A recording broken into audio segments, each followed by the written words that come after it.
नमस्कार दोस्तों, स्वागत है आप सभी का हमारे YouTube चैनल जानकारी क्रांति में। मेरा नाम है आदित्य और आप सभी का हमारे YouTube चैनल में बहुत बहुत स्वागत है।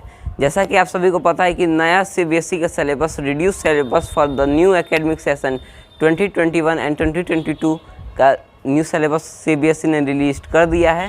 तो बहुत सारे लोगों को दिक्कत था कि SST का सोशल स्टडीज़ का जो हमारा कोर्स होने वाला है, सिलेबस होने वाला है, उसमें कौन कौन से सिलेबस में चैप्टर्स रिड्यूस्ड हैं, कौन कौन से आने वाले हैं, कौन कौन से टर्म 1 में आएंगे, कौन कौन से टर्म 2 में आएंगे और कौन कौन से टर्म 1 टर्म 2 में हैं लेकिन ओनली फॉर पीरियोडिक टेस्ट आने वाले हैं। यानी कि जो कुछ चैप्टर्स हैं वो टर्म 1 में पीरियोडिक टेस्ट के लिए आने वाले हैं। बोर्ड पॉइंट ऑफ व्यू से आपको उनको देखने की ज़रूरत नहीं है। तो बहुत ज़्यादा सिलेबस अब रिड्यूस्ड हो चुका है। तो चलिए आज के वीडियो में हम लोग ये देखने वाले हैं कि कौन कौन से सोशल स्टडी में चारों subject history, civics, geography, economics में कितने चैप्टर्स रिड्यूस्ड हुए हैं, कितने चैप्टर्स आपको पढ़ने हैं, कौन से टर्म के लिए और कौन से टर्म में आपको पीरियोडिक टेस्ट के लिए कौन सा पर्टिकुलर चैप्टर पढ़ना है और उसको आप बोर्ड पॉइंट ऑफ व्यू से नहीं देखेंगे। चलिए शुरू करते हैं। हमारे स्क्रीन पर चैप्टर 1 हिस्ट्री। तो दोस्तों जैसा कि आप स्क्रीन पर देख पा रहे हैं, हिस्ट्री की बुक का PDF यहाँ पर खुला हुआ है और फिर हम लोग देखने वाले हैं कि इसमें कितना पोर्शन रिड्यूस्ड हुआ है और कितना पोर्शन जो कि आपके सिलेबस में आ रहा है। तो अगर हम हिस्ट्री की सबसे पहले बात करें तो जो सेक्शन 1 है इवेंट्स एंड प्रोसेसेस, इसमें जो 2 चैप्टर दिए हुए हैं, the rise of nationalism in Europe और नेशनलिज्म इन इंडिया। ध्यान से सुनिएगा, बहुत ही इंपॉर्टेंट बात है।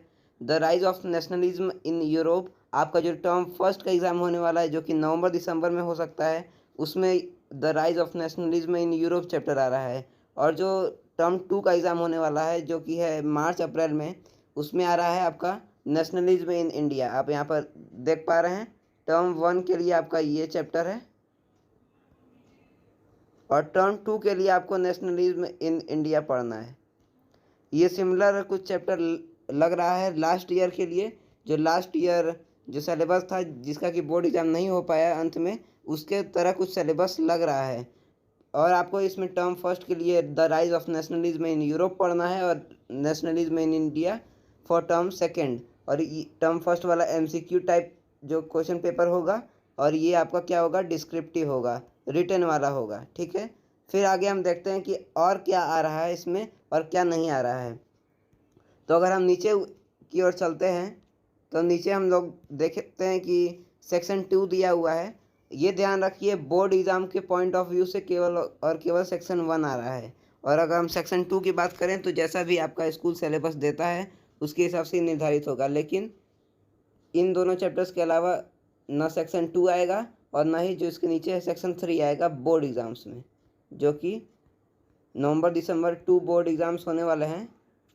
तो उसके पॉइंट ऑफ व्यू से सेक्शन 2 और सेक्शन 3 है नहीं। अगर आपका स्कूल 3rd चैप्टर सेलेक्ट करता है, 4th चैप्टर सेलेक्ट करता है, इसमें से स्कूल को ये राइट है कि वो एक चैप्टर सेलेक्ट कर सकता है और वो उसको पीरियोडिक टेस्ट यानी PT1 या PT सेकेंड के, या नहीं कि जो कि पीरियोडिक टेस्ट सेकेंड होने वाला है नवंबर दिसंबर के बाद, स्कूल की तरफ से जो टेस्ट होता है 14 नंबर का या 20 नंबर का या 10 नंबर का, उसमें स्कूल अपने हिसाब से सेलेक्ट करेगा कि the making of a global world देना है या द एज ऑफ इंडस्ट्रियलाइजेशन देना है। ये बोर्ड पॉइंट ऑफ व्यू से नहीं है, ये आपको पढ़ना ज़रूर है लेकिन only for PT second, only for PT second आपको ये पढ़ना है पीरियोडिक टेस्ट सेकेंड के लिए। तो चलिए अब आगे फिर देखते हैं। फिर अगर हम सेक्शन 3 की ओर चलते हैं तो सेक्शन 3 में जैसा कि आप सभी को पता है कि ये नॉर्मली आता नहीं है।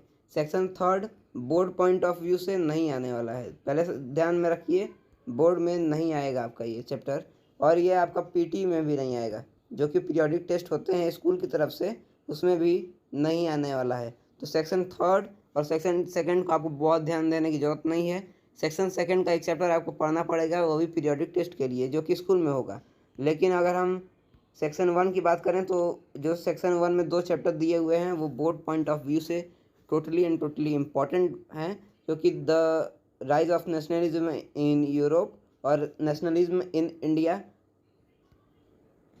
टर्म 1 और ये टर्म 2 में आ रहा है। इसको आप ध्यान से देखेंगे तो आपके सारे कन्फ्यूज़न दूर हो जाएंगे। तो चलिए दोस्तों, अब हम लोग सिविक्स बुक का जो भी कोर्स है, हमारा जो भी सिलेबस है, उसको देख लेते हैं कि बोर्ड पॉइंट ऑफ व्यू से टर्म फर्स्ट और टर्म सेकंड में कितने चैप्टर्स आपके आने वाले हैं। तो चलिए हम लोग पेंसिल ले लेते हैं, पेंसिल से हम लोग बढ़िया समझेंगे। तो हमने पेंसिल यहाँ पर ले लिया है।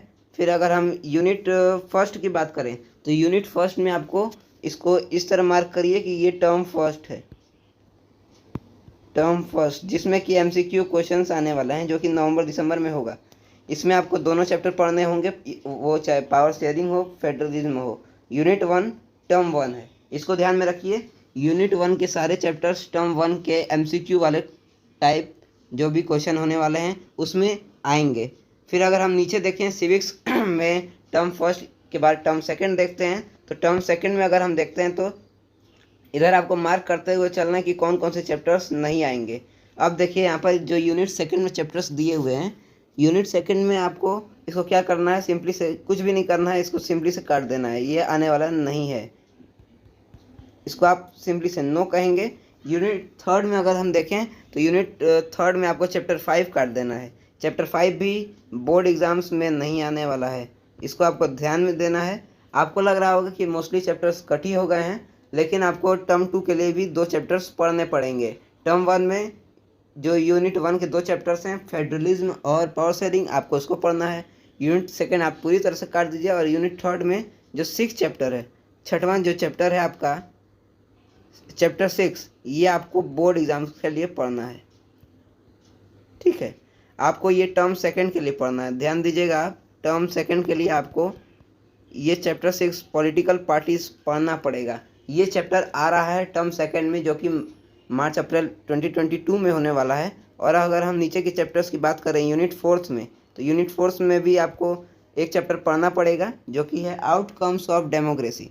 ये भी आपका, ये दोनों चैप्टर्स टर्म 2 के लिए आप लिख लीजिए।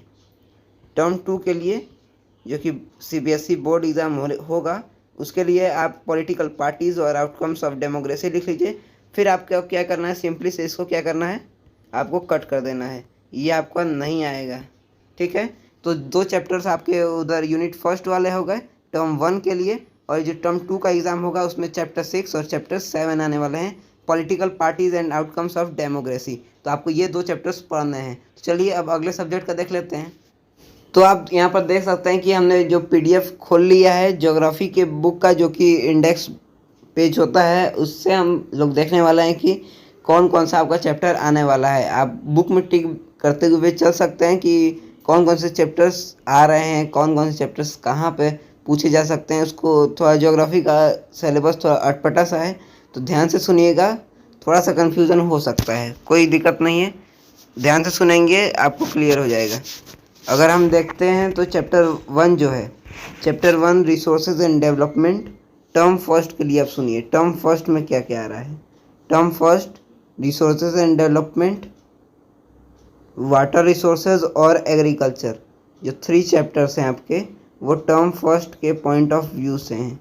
लेकिन यहाँ पर एक ट्विस्ट भी है।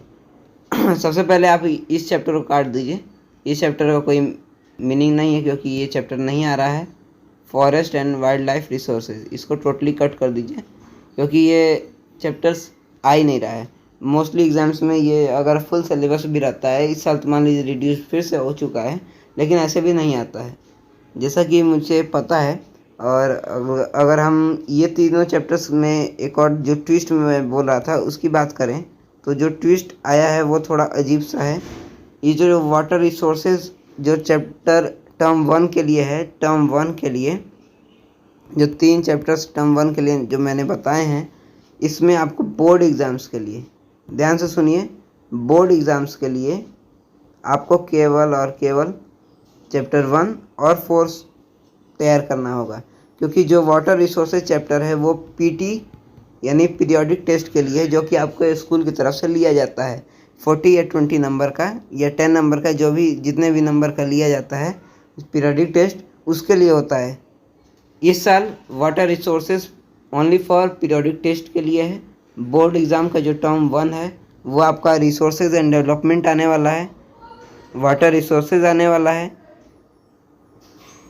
सॉरी वाटर रिसोर्सेज नहीं आने वाला है और एग्रीकल्चर आने वाला है। 1 और 4 आप तैयार करेंगे किसके लिए, टर्म फर्स्ट के लिए, जो कि बोर्ड एग्जाम होने वाला है नवंबर दिसंबर में। तो ध्यान से सुन लीजिए एक बार फिर, chapter 1 and 4 agriculture and resources and development, there are 2 chapters of geography for preparation for board exams. चलिए अब नीचे की और देखते हैं कि टर्म 2 में क्या आने वाला है। चलिए देखते हैं, अगर हम इसको स्क्रॉल करके नीचे देखते हैं तब इसमें आपके 1 और 4 तो टर्म 1 के लिए हो गए, और वाटर रिसोर्सेज आपका पीरियोडिक टेस्ट के लिए हो गया, और forest and wild life resources तो हट ही गया।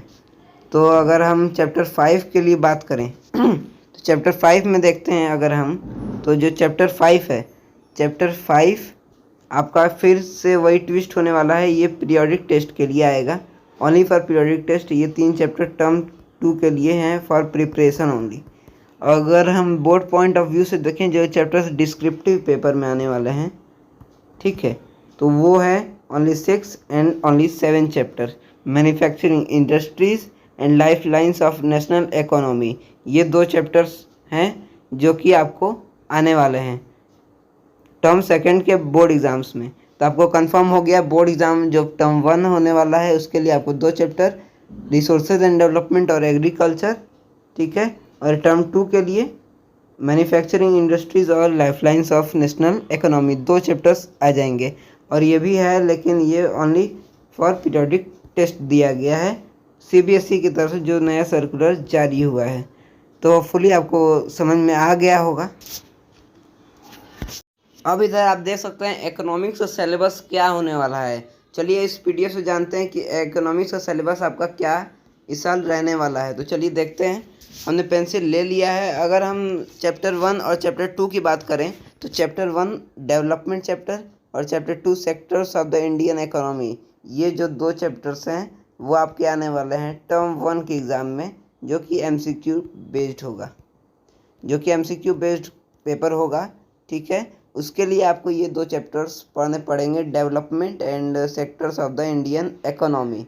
ये इकोनॉमिक्स का चैप्टर है, अंडरस्टैंडिंग इकोनॉमिक्स डेवलपमेंट, जो कि आपकी NCERT प्रिस्क्राइब्ड बुक है इकोनॉमिक्स की, उसमें से ये 2 चैप्टर टर्म 1 के लिए आ रहे हैं। अगर हम मोस्टली प्रोबेबली देखा जाए तो, अगर समरी देखा जाए इकोनॉमिक्स के सब्जेक्ट का, तो इसमें रिड्यूस सिलेबस नहीं है, जैसा कि पहले था वैसा ही इसमें दिया गया है। बस हाँ, एक चीज़ हुआ है कि चैप्टर जो 5 है उसमें से आपको बोर्ड एग्ज़ाम के लिए नहीं करना है। जो बोर्ड एग्ज़ाम से पहले जो प्रोजेक्ट बनवाया जाता है स्कूल की तरफ से, उसके लिए आपको वो प्रिपेयर करना पड़ेगा, क्योंकि उससे आपका जो प्रोजेक्ट वर्क होगा वो जो बोर्ड में नंबर चढ़ते हैं इंटरनल असेसमेंट वाले, उससे प्रोजेक्ट वर्क बनेगा, उस बोर्ड एग्ज़ाम्स में नहीं आने वाला है। और अगर नीचे देखते हैं तो नीचे की ओर अगर चैप्टर 3, 4 एंड 5 3 चैप्टर्स बचे हुए हैं हमको देखने के लिए। और अगर हम इसको देखें तो जो चैप्टर 3 है और जो चैप्टर 4 है, ध्यान से सुनिए, ये 2 चैप्टर्स टर्म सेकंड के पॉइंट ऑफ व्यू से हैं, जो कि आपका मार्च अप्रैल में होगा 2022 ईयर में। ये 2 चैप्टर्स होंगे money and credit, globalisation of the Indian economy. और इसको आपको क्या करना है, सिंपली से कट कर देना है फॉर बोर्ड एग्ज़ाम्स, ठीक है। बोर्ड एग्ज़ाम के लिए आपको सिंपली से इसको कट करना पड़ेगा, क्योंकि ये चैप्टर्स नहीं आएगा। कंज्यूमर राइट्स, ध्यान से देख लीजिए, और अगर आपके पास बुक है तो वहाँ पर टिक भी कर सकते हैं, और नहीं है तो आप कहीं लिख सकते हैं कि कौन कौन से चैप्टर्स आ रहे हैं, जैसा कि मैं बता जा रहा हूँ। और अगर हम इसको देखें, कंज्यूमर राइट्स कहाँ आने वाला है, कंज्यूमर राइट्स सिलेबस में तो है ही, तो कहीं ना कहीं आने वाला है। तो अगर हम इसको देखें तो मैं कलर चेंज कर लेता हूँ। कंज्यूमर राइट्स जो चैप्टर है वो आने वाला है प्रोजेक्ट वर्क के लिए, जो कि आपको दिया जाता है समर वेकेशन या विंटर वेकेशन होमवर्क में दिया जाता है, जो कि कंज्यूमर राइट्स या कंज्यूमर अवेयरनेस या कंज्यूमर इनसाइट्स टाइप का प्रोजेक्ट रहता है। उसमें आपको कंज्यूमर राइट्स पे प्रोजेक्ट बनाना रहता है कि कंज्यूमर कौन कौन से राइट्स हैं, तो ये आपको प्रोजेक्ट के लिए बनाना है। तो ये चैप्टर नहीं आएगा CBSE एग्ज़ाम्स में, केवल चैप्टर 4, चैप्टर देखिए 1, 2, 3 एंड 4। अगर हम देखें चैप्टर 2, 1 एंड 3 एंड 4, तो 1 एंड 2 फॉर फर्स्ट टर्म, और जो दूसरे चैप्टर्स हैं 3 and 4 फॉर सेकेंड टर्म, ये इस तरह कुछ रहने वाला है। तो आपने देखा कि कैसा सिलेबस है टर्म 1 और टर्म 2 का, और कौन कौन से सिलेबस में आपको चैप्टर्स पीरियोडिक टेस्ट में पढ़ने हैं, only for periodic test. Hopefully आपको वीडियो पसंद आई हो। वीडियो पसंद आई हो तो वीडियो को लाइक करें, और अगर आप चैनल पर नए हैं तो चैनल को सब्सक्राइब करना ना भूलें, क्योंकि ऐसे ही जानकारी वाले वीडियोस, इन्फॉर्मेटिव वीडियोस हमारे चैनल पर आते रहते हैं। चलिए आज का वीडियो यहाँ पर समाप्त होता है। वीडियो देखने के लिए बहुत बहुत धन्यवाद। जय हिंद, जय भारत।